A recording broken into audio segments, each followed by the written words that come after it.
Chapter 11. How do we teach adults? Adult psychology is not the same as child psychology. Methods used to teach adults are different from methods used to teach children. When teaching adults, remember, adults learn faster, but forget faster. Adults have more to think about than children, more cares, concerns, facts, and events that can crowd out something newly learned, so they need more review. Adults, however, do not enjoy childish repetition. Some say that adults need to see a word 27 times before it becomes their own to read.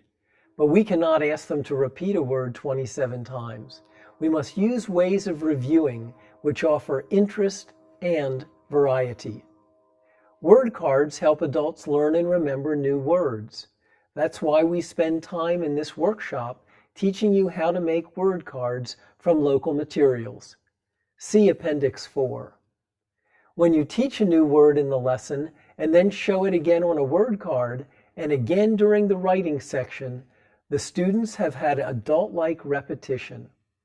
Additional reviewing and games using word cards strengthen the learning process. Second, non-literate adults carry two loads: fear of embarrassment and the fear of failure. We must find ways of helping adults in our literacy classes remove these two loads. Here are some suggestions. To remove the fear of embarrassment, first, the teacher should show cultural respect due to the age of the adult student. The non-literate adult is often embarrassed to be learning to read at an older age, but when the teacher shows proper respect for an older person, the non-literate adult's mind becomes relaxed and open to learning. You can almost hear the sigh of relief when respect is shown. Second, use the individual method. This method prevents embarrassing adults when they do not understand or make repeated mistakes. While others in the class are reading silently or writing, sit beside the adult who needs help and assist him quietly.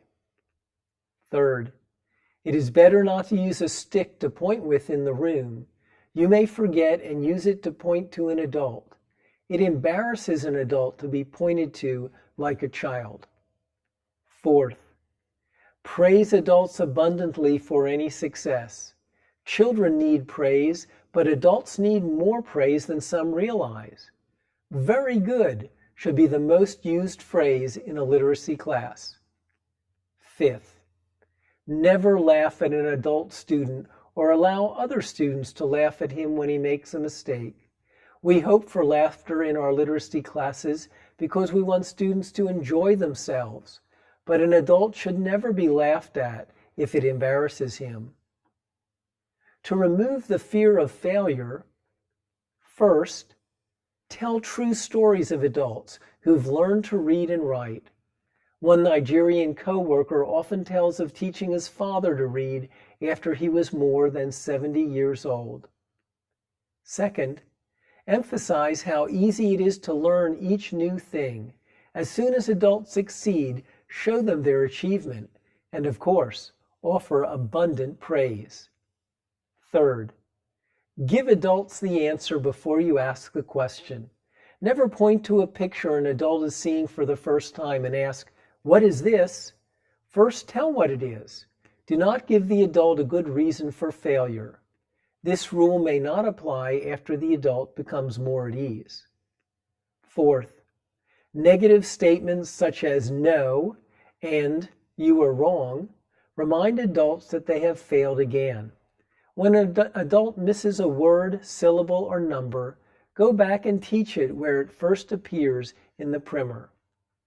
Third, adults are more critical and more sensitive than children.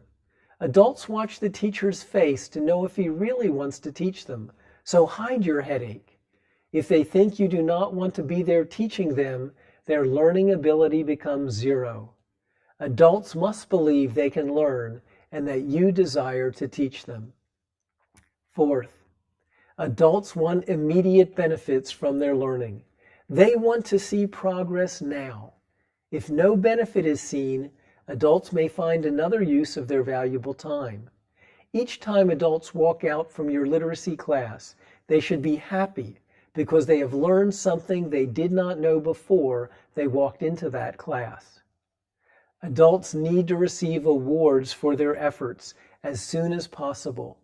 A goal that is too far away from the present discourages adults. We must break down long goals into several short goals which offer easy and quick steps to reach. See Chapter 13.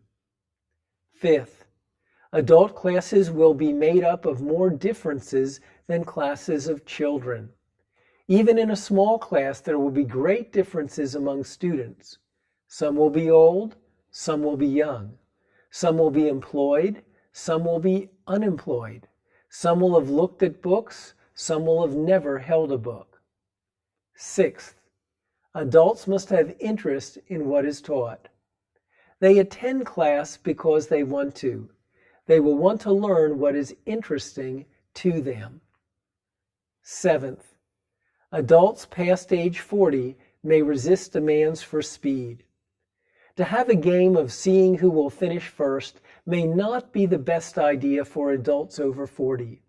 This is true, especially when doing the writing section of the lesson. Eighth, adults are often tired or worried when they come to class. Their class usually meets after a long day of work and problems. They bring thoughts of work and family problems to class. They will need a word of encouragement from you, the teacher. Make the literacy classes their happiest hours of the week. Ninth, adults often have poor vision. Reading will be very difficult for adults who do not see well. You will need to help such adults obtain prescription eyeglasses. Another alternative is to help your student find magnifying reading glasses and magnifying plastic sheets, which are available in many bookstores and are fairly inexpensive.